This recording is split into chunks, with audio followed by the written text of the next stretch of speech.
get ready for dinner last night, check my little phone, see that Nikola Jokic and Jamal Murray's not playing, and I thought, all right, I'm going to get prepared for the podcast. The Nuggets are going to be losers of 2 straight coming in to today's podcast. Oh boy. Aaron Gordon, Russell Westbrook, and a dash of Spencer Jones. And the Denver Nuggets pull off their win of the season against the Golden State Warriors. I'm Jake Shapiro. This is the Mile High Hoops podcast, and we're talking about a very up and down stretch from the Denver Nuggets where they have just lost their worst loss of the season and won their worst or their best win of the season in back-to-back games. That was crazy. And I guess just this time of year is crazy for basketball, whether you're at the professional level or the college level. We'll talk about brackets a little bit during this podcast as well. But focusing in on this chaotic stretch for the Nuggets, which is now 6 games in 9 nights. They have a 7th game in 11 nights when they play the Lakers on Wednesday. I think there's a couple things you can take away from this stretch of games. And obviously we've talked about a couple of them, the Wolves game, the Thunder's games. And then Friday, you've got the zombie Lakers come to Denver and put up a fight. And, you know, you'd almost rather LeBron and Luka play, or at least one of them. Because when the guys don't play, Bill Simmons Ewing theory, right? The stars sit, the guys that are trying to get a contract, trying to show coach that maybe they deserve more opportunities. The guys that normally don't touch the ball, that believe that they're great basketball players, and they're in the NBA, want to prove it. And oh boy, do they prove it. And, you know, it's a little different when it's a guy like Austin Reeves or maybe an Aaron Gordon. But you have players that do not normally get much run, that get significant run when the star players are out and make those games close. So I'm not at all surprised that the Lakers game was close, even though that they did not play anybody. I thought great teams really win in the NBA at the end. That's true to me. Like, you know, the Nuggets go on an 8-0 run to win that game. But you come back the next night and you lose to the Washington Wizards for a second time because Jordan Poole goes absolutely ape in the last, 2 minutes, 3 minutes of that game. Well, really the whole fourth quarter, but he had 2 huge plays in the last minute, tie and win it. And that's embarrassing. And Jordan Poole's been a Nuggets killer. Guess what? A small guard. Shocker, right? So not all that surprising. Like Jordan Poole is like purpose designed to hurt the Nuggets. Him and Norman Powell, like these average NBA players that just can kill you because the Nuggets don't have a guy to stop a guy like that. And it's extremely frustrating. And I will say that the Wizards have been playing way better basketball here as of late. They're still the worst team in the NBA, so you should be taking care of business. Alex Sarr should not be scoring 35 points against you. But you go into Monday and you see another one of the excuses about why those guys might have lost to Washington, which is Jamal hurts his ankle at the end. And he needed to make a backside rotation on a 3 in the corner that Mike stepped up on, and he couldn't even get across the court. Didn't even consider it. He's actually hurt. Nikola Jokic, as we've seen since the Boston game, has been limping for 10 straight days. The Nuggets defense has suffered in this stretch. And, you know, they obviously decided that the games against the Thunder and then the home stretch with games against the Wolves, Lakers, and Wizards were important to them. And most of those games were on national TV. I think a little bit of it was designed that Nikola Jokic would take Monday off knowing how hurt he was. Or maybe, you know, they realized on Saturday that he had hit a wall and he needed a day. Because it had been increasingly obvious, as, you know, most of the press conferences with Nikola Jokic are just marveling at how amazing he is. Other people in the media had noticed and were like, hey, when is this guy going to take a day off? Because it looked rough. So ESPN's whole narrative that Tim Bontemps is going out with today, that Nikola Jokic needs to be the face of load management and yada, yada, yada. You know, maybe the Nuggets should have announced Nikola Jokic is out earlier, whatever. They followed the procedure, as far as I know, and saying he is questionable for the game. And then they listed him as out like 2 hours before, hour before. He showed up. He was in the building. It was no worse than what we've seen from other players do to the Denver Nuggets. So I don't think there's anything fishy there. I think legitimately the Nuggets are really banged up right now, and that's part of the reason why we've seen the chaos in the schedule the last few weeks. And if you were looking at this road trip with the Denver Nuggets, you're going, just in theory, right? I think they were 3.5 up on Golden State going into the game and tied with LA in the loss column, but Los Angeles has played fewer games because of the wildfires. Either way, the Nuggets right now control themselves against the Warriors, do not control themselves necessarily against the Lakers. So the tiebreaker scenario in the NBA is you have to win the season series. The Nuggets beat the Warriors once earlier this season. They only play 3 times. They play another time later on. So if they lose this game to Golden State, they'll have another opportunity at the tiebreaker later on. And it's not part of a back-to-back for the Nuggets. It's on the road, but so was this one. With the Lakers on Wednesday, the Nuggets have a chance to clinch the season series at 3-1 and take a game off a team that's sitting right there neck and neck with them in the standings. Now, I thought this was really telling from the Nuggets' perspective of which game they would choose to rest somebody. Not Washington, a home game. Not LA, a national TV game on the road, but Golden State, a national TV game on the road. Because of the opponent. The Nuggets were okay with losing last night, right? They wouldn't have done that if they weren't. They would have tried to play through those things. I don't think, Nikola Jokic doesn't play last night if it's Game 7 of the finals, but it's not. The Nuggets are trying to get to Game 7 of the finals. And realistically, the best pathway for them is to get a 2 or a 3 seed in the West. It lets them match up with either the worst team that didn't make the play-in, that got straight into the postseason, or the best play-in team, the team that won the first play-in game to get that 7 seed. And then in the second round, you play the inverse of the 2-3. You might have home court. It's not that big of a deal. The Nuggets have won a lot of road playoff games. And you don't run into Oklahoma City, who you're legitimately scared of, until the conference finals. There's a chance that the Nuggets run, if they get a 2 or 3 seed, could be something like, I don't know, the Clippers and then Houston, or the Clippers and Memphis. That's pretty tasty for the Nuggets, who are very scared of the Wolves, in my opinion. And I don't want to run into the Lakers, I'm going to be honest with you. And I don't want to run into the Warriors as much, I like the Nuggets' chances against both those teams, but how physical those teams play, I don't think it bodes well for a long playoff run, as well as what we saw last year against the Lakers, which I think they just wore the Nuggets out. So the Nuggets' approach to resting all their players against Golden State, to me, was a show of confidence from the organization that they know the Nuggets will not be battling for a play-in spot, that the Nuggets, at the end of the day, a month from now when the season ends, it'll be more important for them to have won against the Los Angeles Lakers, who they're very close to in the standings, and they'll be fighting for those 2, 3, 4 spots with.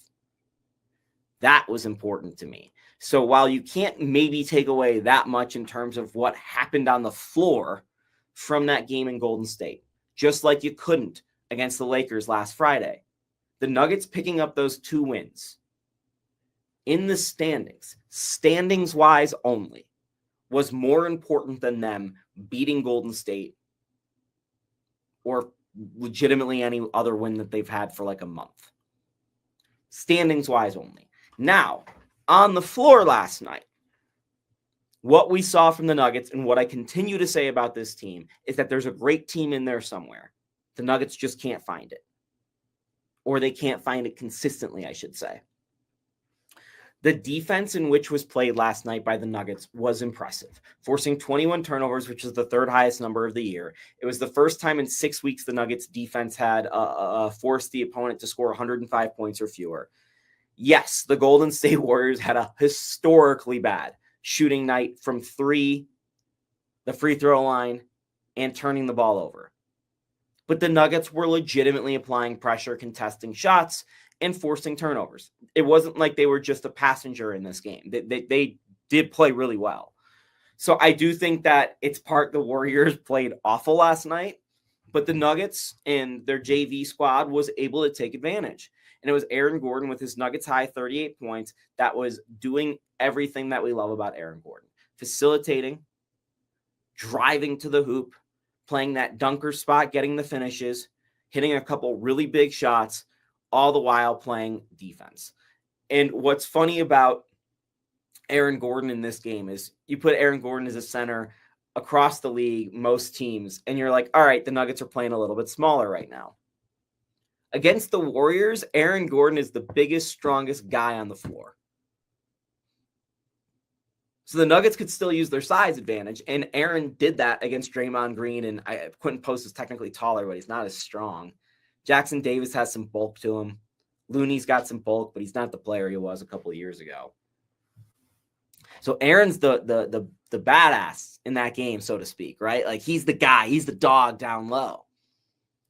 And then you've got Russ, who makes some of the stupidest decisions I've ever seen in my life from a veteran point guard, being dueled for that title with Steph Curry. Both of those guys making some of the worst passes and ball management decisions you've seen. Except with Russ last night, who we know is a poor shooter, shot okay. Russ, who we know is an amazing shooter, shot poorly. At the exact same time, Russ dishes out 16 assists and is throwing awesome passes to guys like Spencer Jones for 6 points. You know, I don't think most people in Nuggets Nation knew who Spencer Jones was until last night. And you have Jones and AG go off and you know, a place that's near and dear to their heart. You know, AG's from San Jose. Spencer went to Stanford. So that was really cool. I love these moments. This is the stuff that makes the NBA regular season worth watching, in my opinion. Is like you get the moments throughout the course of the season. You get special games. You get memorable games. This was one of them. I still think that the regular season is 15 to 20 games too long, as proved by who was not playing last night. Nonetheless, again, an amazing win for the Nuggets. And what I really liked besides those two is I thought Mike just was very aggressive last night. His three-pointer didn't go, but he was able to contribute in other ways. Him and Russ, over 10 rebounds. AG picked up 6. The Nuggets out-rebounded the Warriors by, I believe, like 14 or 15 in this game, which is an incredible rebounding margin and very telling, extremely telling of what the Nuggets and Warriors would look like if they're able to out-rebound the Warriors without Jokic by 15 in a regular season game. That's a good sign for the Nuggets. It was great to see Vlatko contribute last night. Had the biggest rebound of the game, maybe the biggest shot of the game on the putback. Hunter Tyson gets his first start, is decent. Peyton Watson was flying the heck around.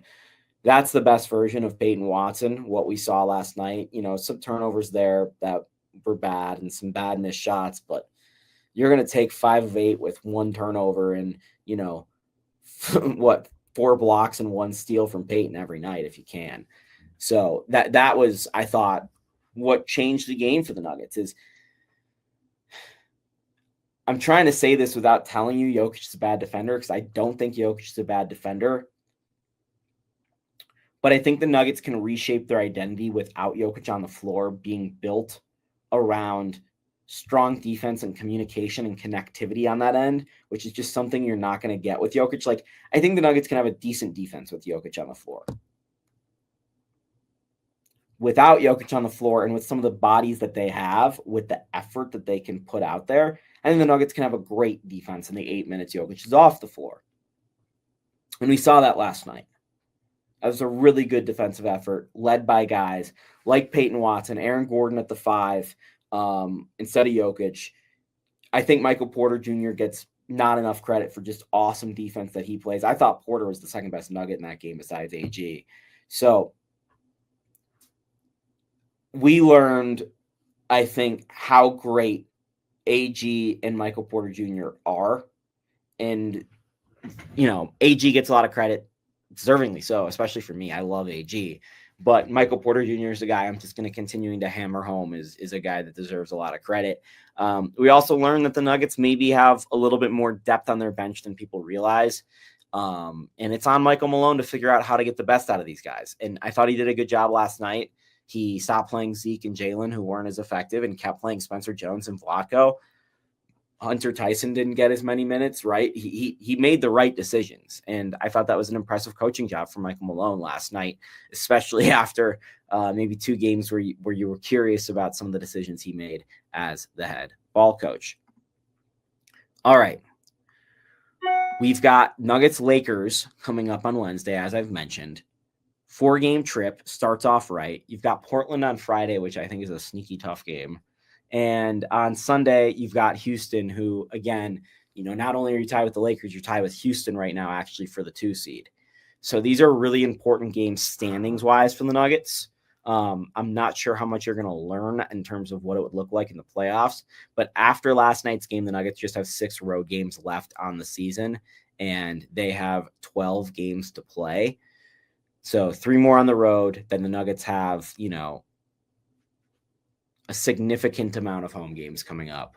And they basically play every other day until April 13th, which is when the season ends. Between now and then, there's a little thing called March Madness. And it's that time of year, again, for March Madness, when everybody's getting ready to fill out their brackets. The good news for you is that you have a chance to win $5,000 if you have that winning bracket. So head over to denversports.com/bracket to sign up to our 5K bracket challenge presented by Twin Peaks and Rocks Heating and Air. Entry closes before the first game on Thursday, March 20th. So I thought, because I covered college basketball for way longer than I've covered the NBA, and, I still watch a ton of college basketball, I'd give you guys just a couple of things that I've liked from watching college basketball this year, a couple teams, a couple people I've liked. You can go to making your bracket a little bit. You can make your bracket a little bit smarter. I'll put it that way. So first off, I think Auburn is the best team in the country besides Duke. If you don't want to put Duke in your championship, or you're a little scared about the Cooper Flag thing, I'd go with Auburn. I really like the way they play basketball. Jedi Broom is, I think, maybe the second or third best player in the country. They've got just depth. They've got a couple guys that I thought that the Nuggets maybe should draft. I think Bruce Pearl has done a great job coaching that team. So if you don't go Duke, or if you want to have Duke matching up against someone you're confident against in the finals because they're on the opposite side of the bracket, Auburn is one to consider. I just really like the team. And again, Janai Broom, when you have a player that good, and Pettiford's had some good games, and then Chad Baker, Mazzara are guys to look out for. Okay, a couple other things. St. John's has been one of my favorite teams in the country all season long. They're going to roll through Omaha, who many people like as a upset pick in the first round, and then Kansas, Arkansas. A lot of people are going to pick those 2 teams just because of the cachet and the coaches there. I would have St. John's going through. Zubi Ejiofor is one of the best bigs in the league. They don't shoot the 3 at all or well. So don't look for that, but they apply a lot of pressure and they get a lot of fast break layups. I think they're going to break Omaha pretty early in that game, and Kansas just does not have the ball handling if they're the team that gets through. I like in the bottom half of that bracket, Drake to get through Missouri potentially. I have many reasons for that I don't need to go into. That's not that exciting.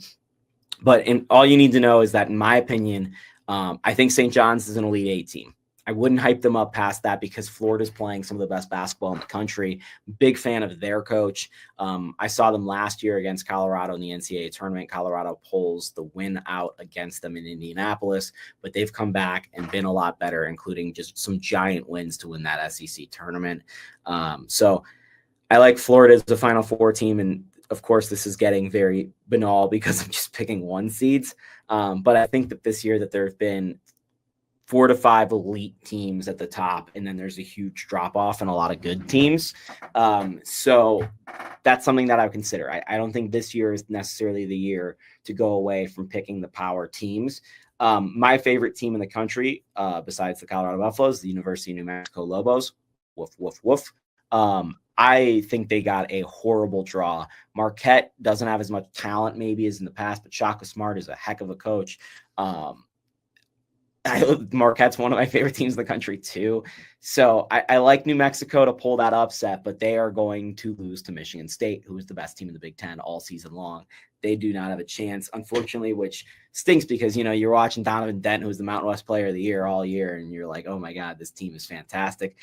Speaking of former Mountain West Player of the Year potential, the Big 12 Player of the Year, former New Mexico Lobo, JT Toppin is Texas Tech's best player. I think he is maybe the best forward in the country. I would expect Texas Tech to get through UNC Wilmington and that Drake, Missouri matchup and then meet St. John's in the Sweet 16. So that would be a really fun one because Toppin played for Rick Pitino's son, Richard Pitino, at UNM. So we get a fun little matchup there.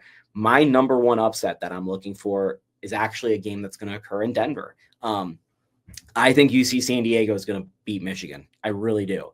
I've been watching UC San Diego all season long because they have these late night games, and I turn them on after the NBA season or the NBA games end. They've got a lot of size, and also they generate a ton of turnovers. They get out and run. Michigan has a lot of size, which you would think would play well against one of these mid-majors. But UC San Diego has it. Michigan also turns over the ball more than anyone in the tournament. UC San Diego, in my opinion, is just going to rattle Michigan and get out and run. This is the first season under Dusty May there. Obviously, he had some success at his last stop.